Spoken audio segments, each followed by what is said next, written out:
I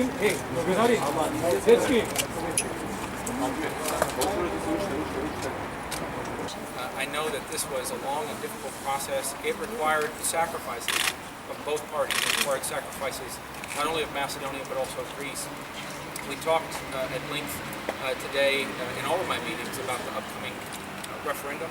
And my message to every Macedonian that I met today was the same, that this is a decision that only Macedonians can make. Macedonia has been on a path towards the West now for a very long time, and that we urge all Macedonians to exercise their fundamental freedom but also responsibility at the time of the referendum and to turn out and vote. I think this is a historic opportunity. This is a pathway to NATO and the European Union.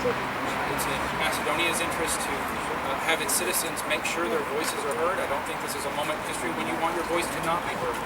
I think it's important to speak up, make your opinion clear. The United States is supportive of Macedonia in this process. We believe it's in Macedonia's interest, it's in Europe's interest, it's also in America's interest to see a Balkans peninsula that is stable, secure, and prosperous. To the camera, sir. The message to Mr. Matskulski was the same as in all of my other meetings. I made it clear that America sees Macedonia as a very valuable friend and ally. We appreciate the security cooperation we have, economic relationship. I urged him to be clear in encouraging Macedonians to get out and vote. And again, I made it clear that this is only a decision that Macedonians themselves. Да повикам уште еднаш опозиција да се определи јасно.